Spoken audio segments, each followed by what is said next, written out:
I accidentally told my young teenage student Petra that I wanted to see her naked. I That also was did that too. really... When she was like, "Do you want to see these cool tattoos I have?" I was like, "Sure." And then she And you're started like, yeah, blushing, and I sure. was like, "Oh, fuck. Yeah, I I'm did the going same to thing too. prison." Yep, I did the same thing too. I did the exact same thing too because I'm playing Byleth as a person who's just like, yeah, okay, to like everything. And then she was like, they're on my Sure. back, and I'm gonna take my clothes off, and I was like, no. Bye. Oh, bye. I gotta go.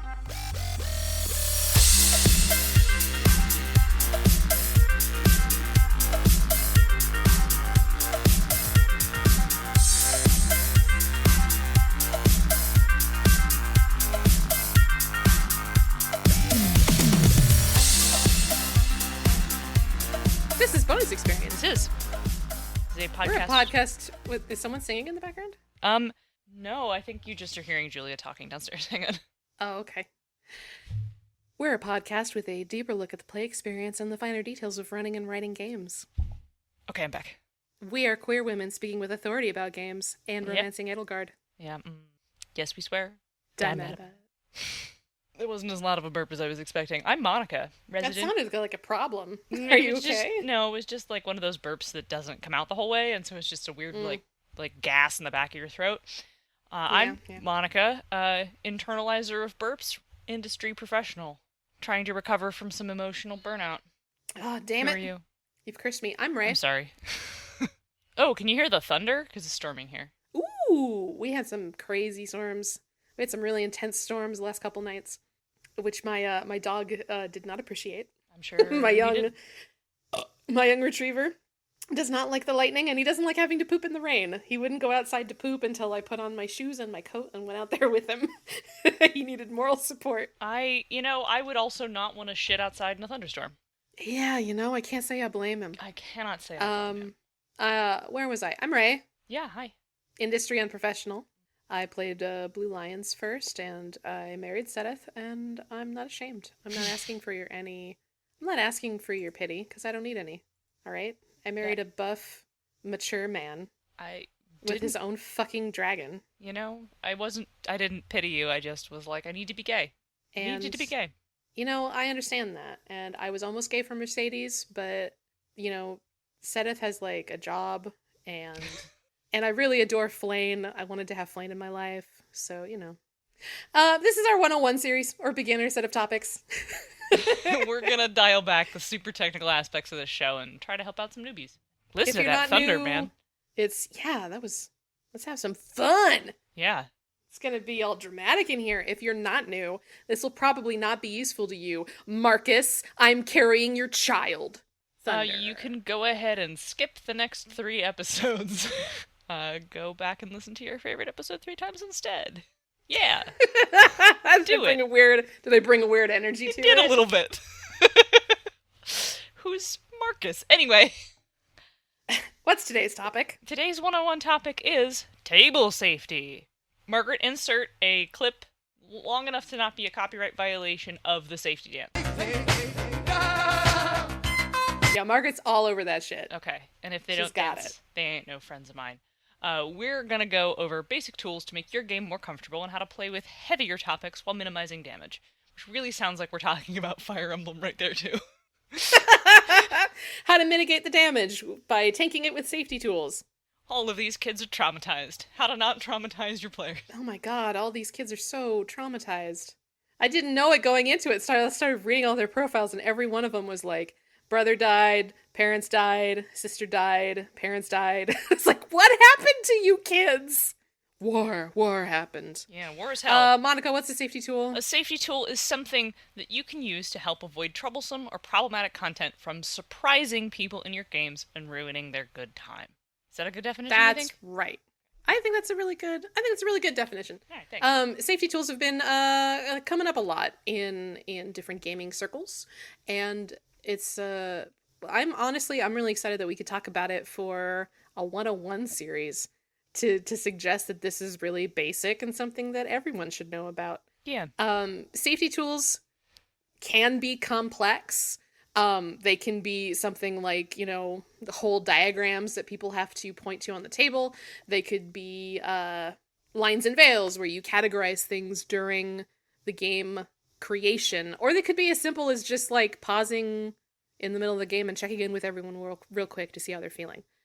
Some of these safety tools will take some prep work, but some of them are also easy enough to just drop in mid-game. And we're gonna you kind of glossed over some stuff that we are gonna go into in a little bit more detail later on in the episode. So yeah, it's a good place to begin.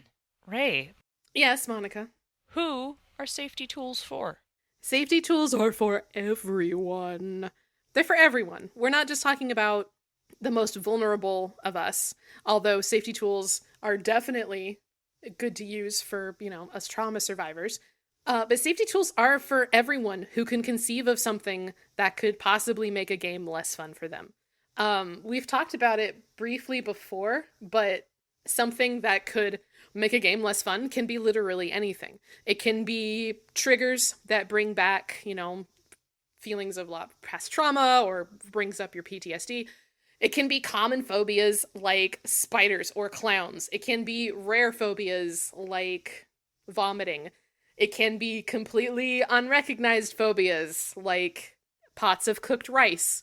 It can be things that just irritate you or things that remind you of work or other unpleasant subjects. And it doesn't matter how serious anyone thinks this thing would be. The point is that we use the safety tools to help you avoid these topics and keep you from dreading the game. Yeah, you want to go to a game to have fun and to relax and to have a good time with people. Sometimes to experience things that are powerfully emotional. Some games are like that too.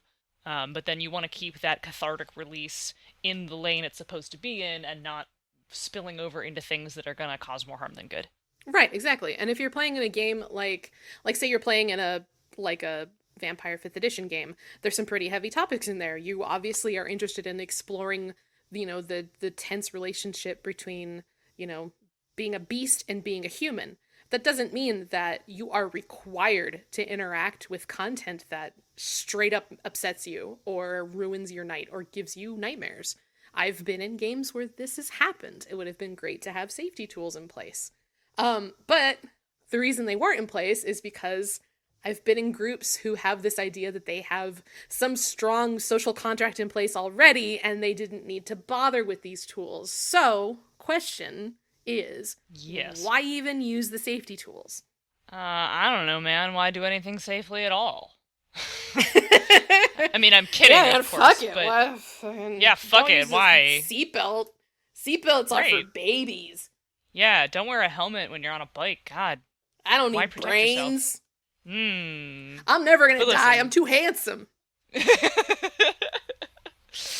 Listen, sometimes people suck at telling others when something bothers them or makes them uncomfortable. And you may have been, the GM specifically, may have been ruining someone's good time and never known. It could be a player doing it too, honestly. It could be a player doing it too, yeah. This all has to do with the social contract of your group, and I often encounter people saying, sort of being a little bit recalcitrant to the idea of a safety tool because they have a strong social contract, where well, we all know that we don't play out sex on screen, but that's a veil. And, defining that helps everybody be on the same page. Yeah, using a excuse me, using a language that you all can agree on, it's going to help you communicate it better. And also, you got to know that the needs of a person or a group can change day to day, or even minute to minute. You may be bringing things up in game that are suddenly and unexpectedly upsetting for a player who didn't realize that it would be upsetting. If you come into it with this attitude of, we don't need no safety tools, you could be preemptively silencing someone who ends up disagreeing with you later. And, no social group is perfect. That's fucking ridiculous. Oh, yeah. No social contract is ironclad. It's unrealistic and kind of irresponsible to assume that your group would be the only collection of humans on the planet that will never accidentally upset each other. Trying a safety tool out, it's going to take 10 minutes of prep work at most, and it will feel silly as hell at first. Every time my players have tried to make a new character with a new name, it takes about 10 minutes at first, and it's really fucking silly when they try to come up with these names. So, you can spend another 10 minutes and some potential silliness to ensure that your games can be, as fun and safe as they can possibly be. Yeah. Am I right? You are right. Good I job. hate that naming like the cascade. When you look up and you dread it and you're like, I need a name for this character. Because now it's just jokes for miles. It's all like puns and irreverent references. And you're like, no, but I need a fucking name. I don't need humor. Bob Fart. Let's go. Lucas Humanman. No, I need a name. Yeah. Tiefling Sexy Pants. That's not a bad name for someone who obviously isn't a tiefling, now that I think about it. Yeah, Tiefling Sexy Pants, the dwarf. Alright, that part of our episode was only 10 minutes. It was only 10 minutes, Monica. We spent 20 minutes talking about Fire Emblem! Fire Emblem! It's okay if the episode's a little short. Yeah, okay. Break time. Break time? And break. Break.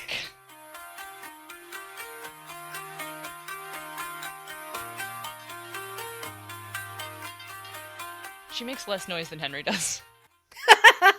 Yes, she does. I think the beard is the source of most of his chatter. Maybe?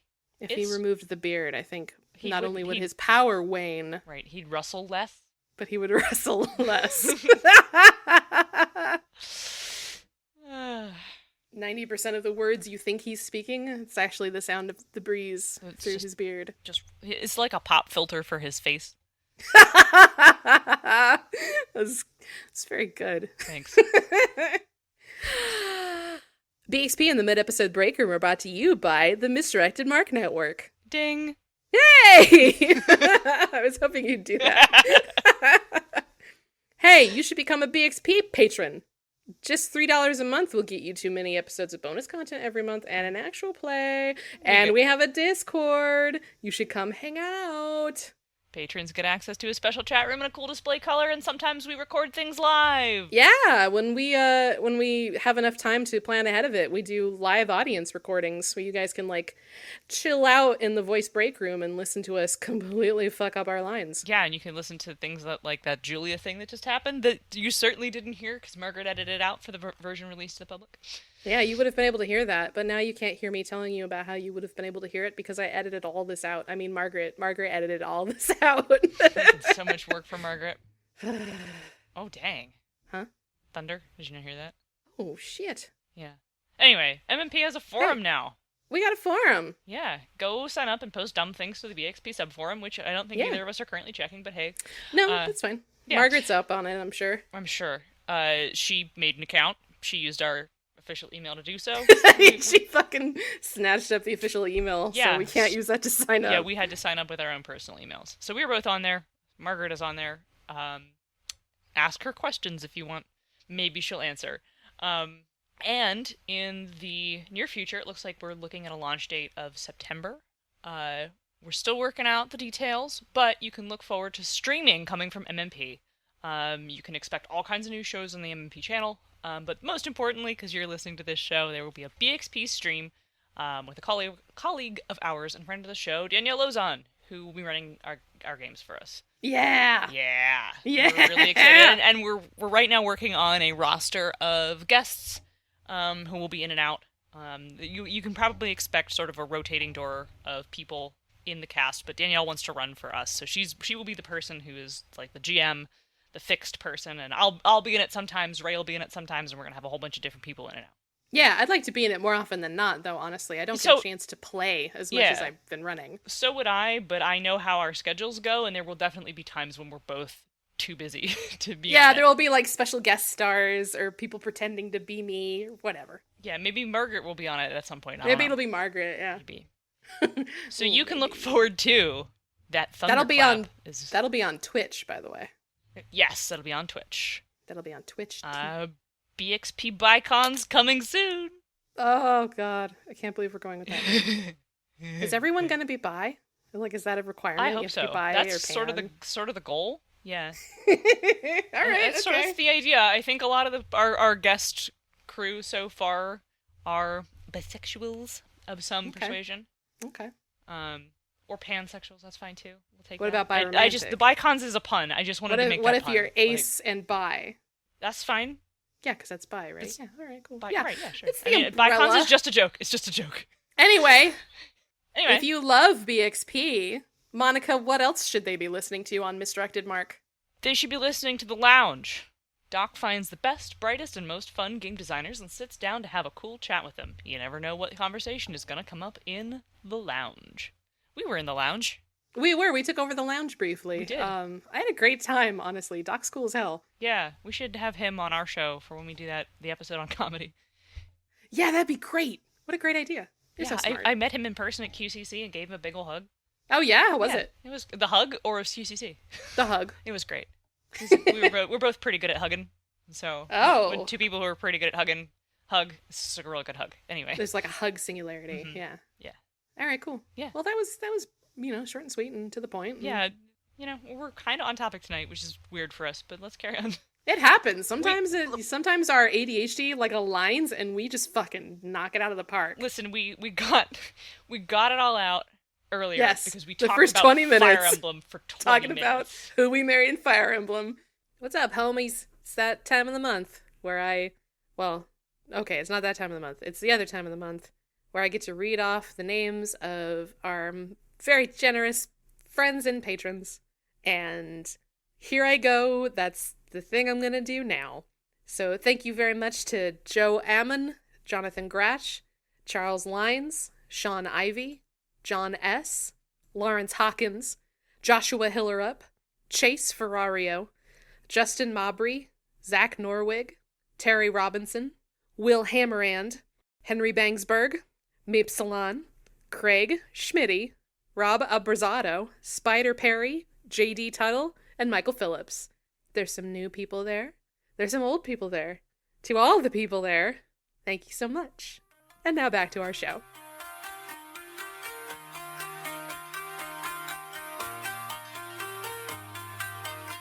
All right. All right, so let's talk about some of the tools that are out there. You don't have to just kind of make this up as you go. There's people who've already done the hard legwork for you. You could borrow their toolkits to make sure everybody's having a good time. So one of the most well known, one of the most famous examples of safety tools is the X card by John Stavropoulos. I know him. What it is literally just an index card with an X on one side and optionally an O on the other.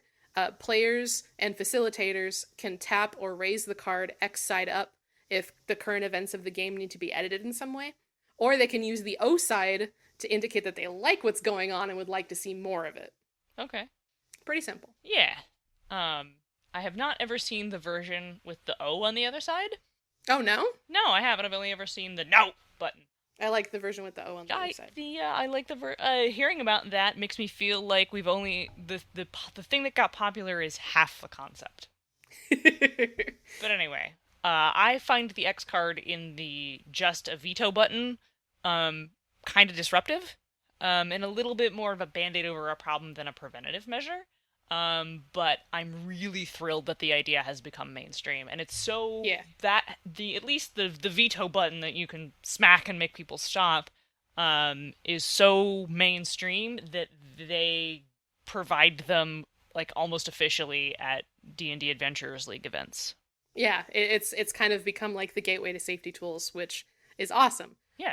I personally like the X and O card as a tool that continues throughout the game. And it works really well in situations like I mentioned before, where someone is only just now realizing that actually they do not like this thing, and they wouldn't have had the language to describe it for, say, lines and veils. Or the opposite, that, they actually really like what's happening and they want to point out, hey, I really want to spend some extra time, punishing these slavers or something, Right. So I also like to bring up script change. That credit goes to Brie, Beau, Sheldon. We will put that link to where you can find it. Show notes. Margaret, show notes? Margaret will get it. Margaret will get it. Okay, cool. And that is a collection of buttons for control. Oh, I just hit my microphone. That is a collection of buttons for controlling game playback. Rewind if something needs to be redone or revisited. Fast forward if you would like the scene to fade to black. Pause if you would like to call for a break. Frame by frame if you would like to proceed very carefully into the next scene's content. And instant replay if you would like to revisit the scene to share excitement or to get clarification and resume. I actually find that you can sort of pull out pause and rewind, pause, rewind, resume, whatever, as like a more fluid X card. Right. Um, Yeah, that makes sense. we are we revamped 1D4 Cast, my other podcast, completely, and are making ourselves an actual play show with reviews. We play a game and then we review it. Uh, and we're playing Fiasco right now, and I made everybody do safety tools at the beginning of that Yeah, episode. Fiasco can get intense. Yeah. And because we are playing remotely, there's not really an X card that we could click on, so I basically turned script change into a fluid X card where I'm like, okay, so if anybody says anything that bothers you, or like you don't like, or you want to veto, or you're like, oop, whoa, just be like, pause, and we'll reframe it, and then we will rewind, and we'll resume. Like, we will just whoop, back that tape up, retake the whole thing. And so we're kind of using that as like a real fluid. I find that a little bit less because we were actually having this discussion in our mid-episode break room where someone was talking about how like people who are really into improv don't like to veto. Yeah, Yeah, and because that's anathema to improv, right? Like going no, stop is anathema to improv. So, what you like? So I was like, well, I think what you want to do if you want people to be comfortable with doing that is give them the ability to pause, reframe, go back, rather than just be like, nah, breaks. So kind of recontextualize it? Yeah, or like, Yeah, all right. that pause, that scene was too violent, how about you, like, reframe it, but make it off screen, or whatever.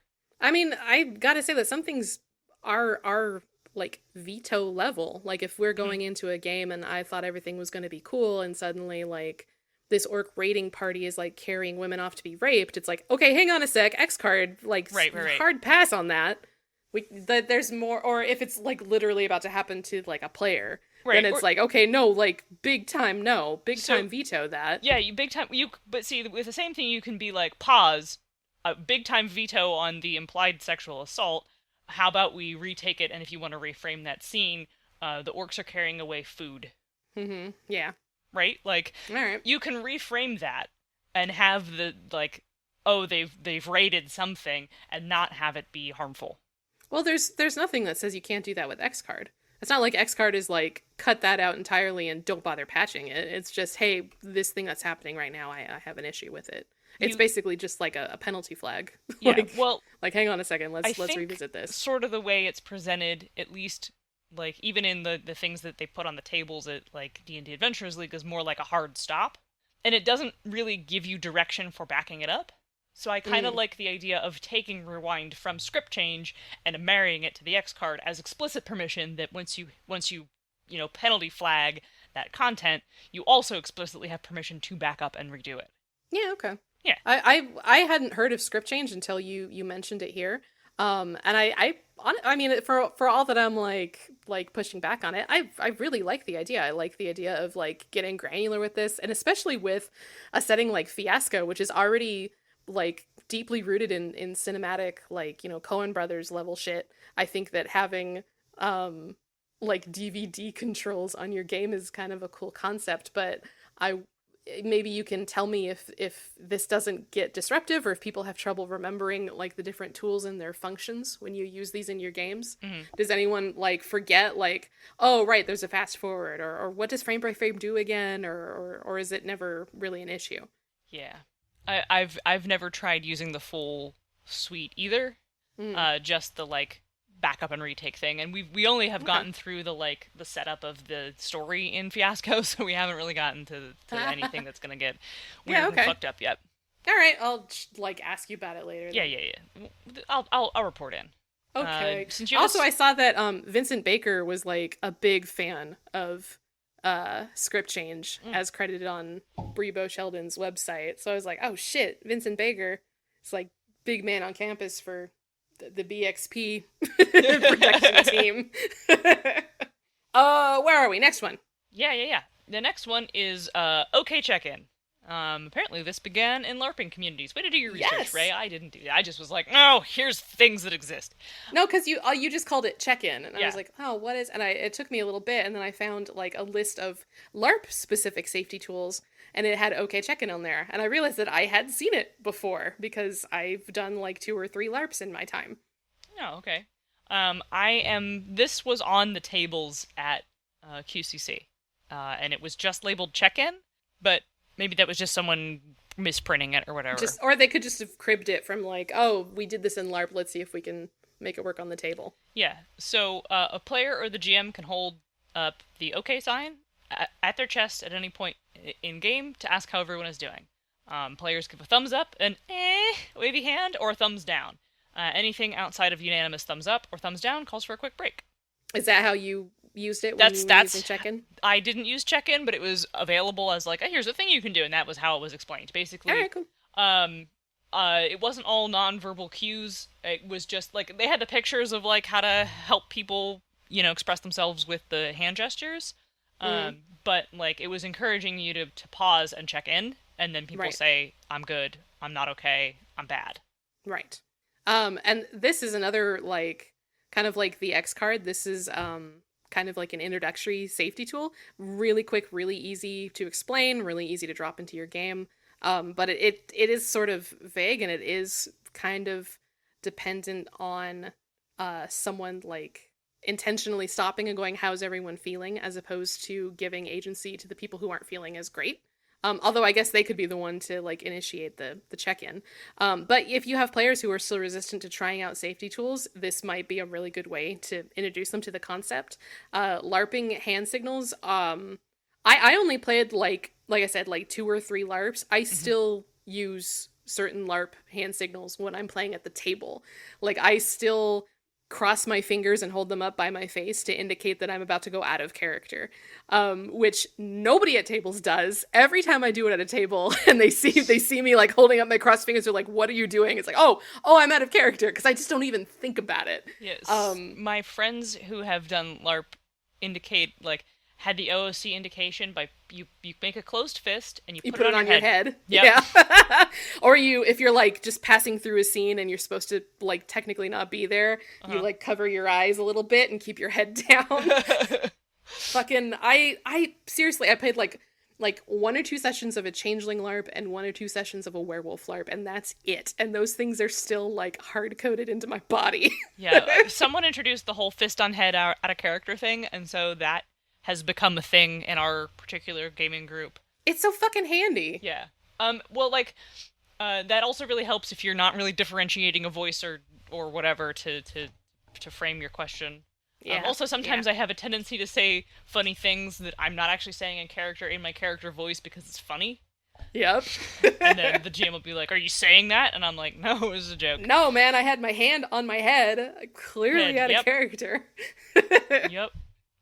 So let's talk about something that is also pretty 101 in my opinion too. Lines and veils.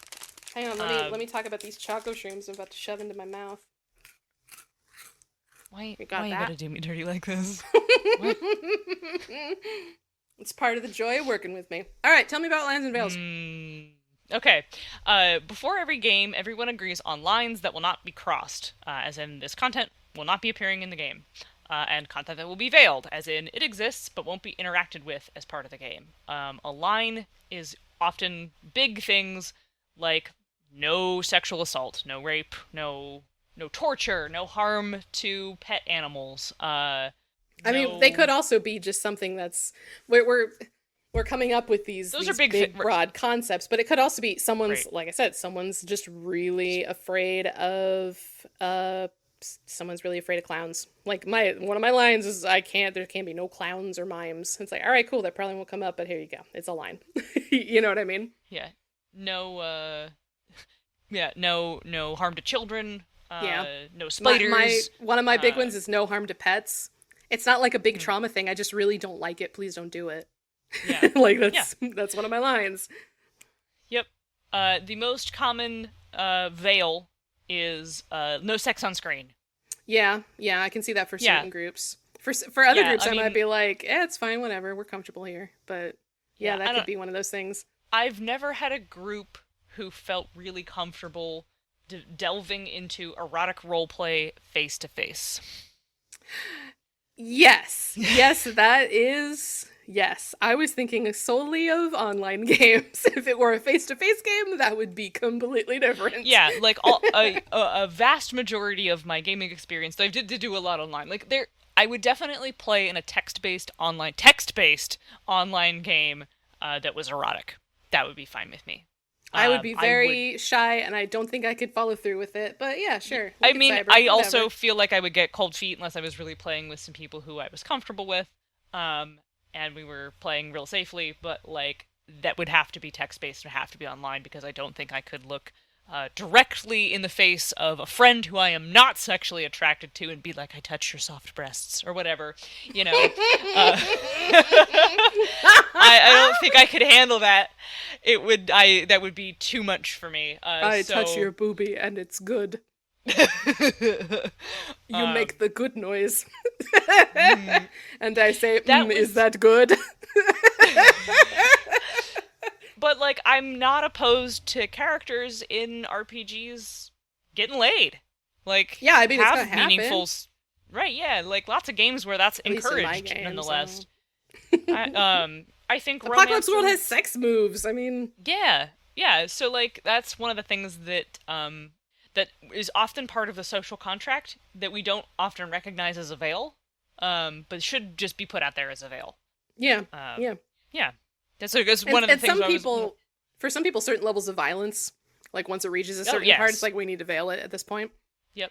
And personally, I find like this is not saying don't use safety tools, but personally, I find if you have a group with a good, strong social contract, if you do lines and veils and are pretty thorough about them at the beginning of the game, you're not going to need anything else. Yeah, those are a lot of caveats, though. Like Yeah. we're using it in Lady Blackbird. It's been very straightforward. We like are pretty cool with what's going on. We have a pretty good social contract. The dev of the X card though, and I actually agree with him on this. That he's pointed out that lines and veils requires everyone be able to actually like accurately communicate what exactly they want to have as a line or a veil. And for some people that can be really difficult to pin down or quantify. So it may not work perfectly for every group. But then again, what safety tool is going to work perfectly for every group, right? Right. So, you added this last one, but I'll read it. Yeah. I've I seen found this one. this. Phil was talking about this one, actually. That's how I Yeah. found this one. I've seen this. I've never used it because it seemed a little challenging to use. But hey, if it works, everyone works. Yeah, Different things work differently for different people. So, this is the support flower by the Act Apart. Link in the show notes. yeah. It is a large image of a flower. It also sort of looks like a Venn diagram. I've A little seen bit it like. looking like a big lotus, basically. Yeah, like a big lotus. I've seen it looking like a big Venn diagram. Whatever. It's color coded, like a stoplight. The center is red, the middle is yellow, the edges are green. Whenever a player or facilitator wants to know if the scene can be escalated, the others involved point to one of the colors for keep going, escalate, I'm into it, be careful, stay where we are, or stop and try something else. Yeah, like color Yep. coded to the stoplights. Like, yeah, keep Right. going.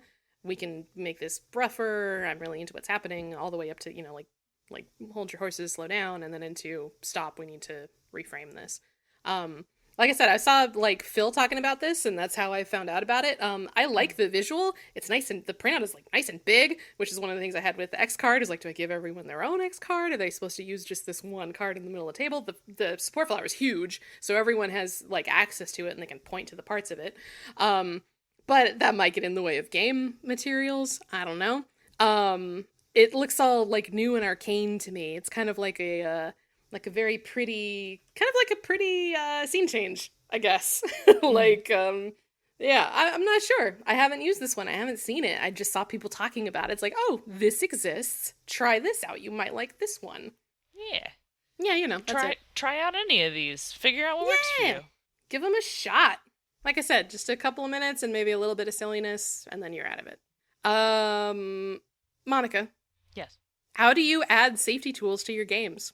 Well, start by making it part of your regular culture. Begin every new campaign with lines and veils, and then encourage players to exercise their right to stop, play, rewind, redo. Yep, just bring it Yeah, in. just Just bring it in. use it, honestly. Hmm. Just begin saying, hey, we're going to try this out, and then remember to use it. A lot of these tools will have optional scripts that you can use for introducing the concept to your table or explaining the tool or, best practices for using it. Games that you've already been playing, like if you've already started it and this isn't a brand new campaign, you can still drop in an X card or the scene change buttons or the support flower. But Yeah. most importantly is you got to remember to actually use them, even if you're the facilitator. You want to remind players that these tools are here and that they are a part of the game. It's not something at the fringe that you can just forget about. This is wrapped into the storytelling for you now. You're comfortable working around them. You're comfortable working in player suggestions or player needs. Just remember to use them. They're kind of like the inspiration points of D&D. You gotta remember to use them. They're there to make you have fun. I'm not that. Yeah, that's good. That's good. Let's finish your mouthful and we'll These are really good. Have you ever had a chocolate room? Oh, I don't know what you're talking about. They're like by the company that made Pocky. Oh. They're little biscuity stems with a little chocolate mushroom top. Oh. Chocolate rooms. I have not had a chocolate room. They're good. Okay. That's all. Okay. I mean, I like Pocky. You would like these.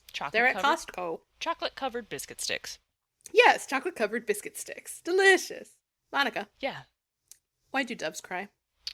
I don't know. I mean, but I cry when angels deserve to die.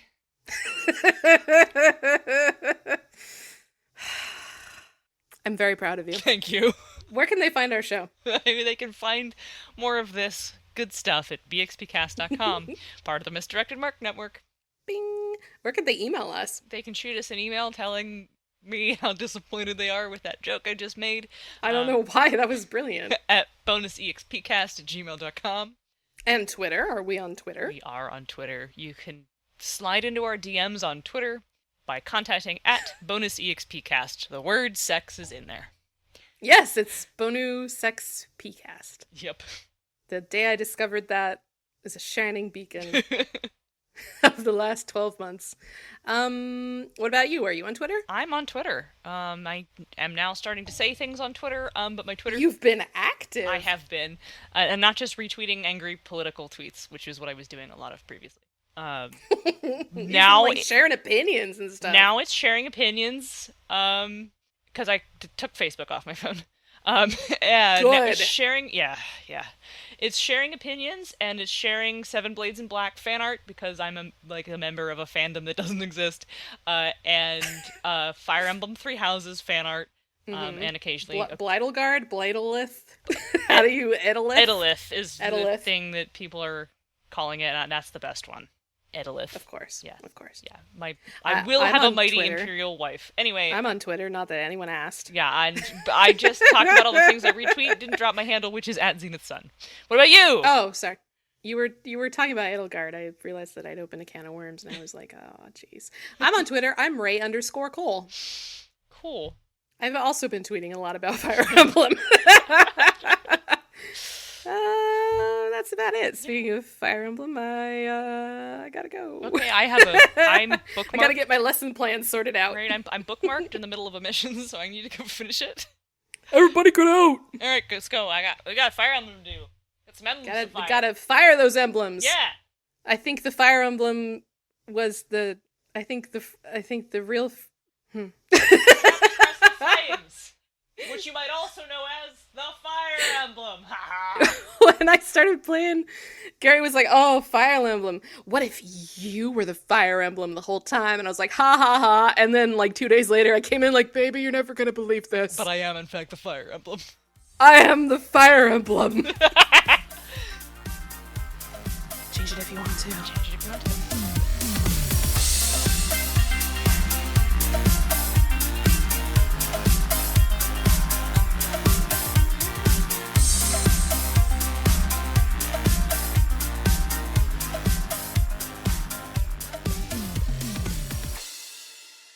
Do I have to do this? Ugh, fine. Bonus Experience is written and produced by Monica and Ray, and edited by Margaret. Our logo and art is by Nino Studios. Find her on Facebook and Instagram. Our theme song is Reuse Noise with the Light by CDK and is used under the Attribution Non-Commercial Creative Commons license. BXP is part of the Misdirected Mark Network. I'm not reading this fucking gaming pun. Bye. Fucking nerds.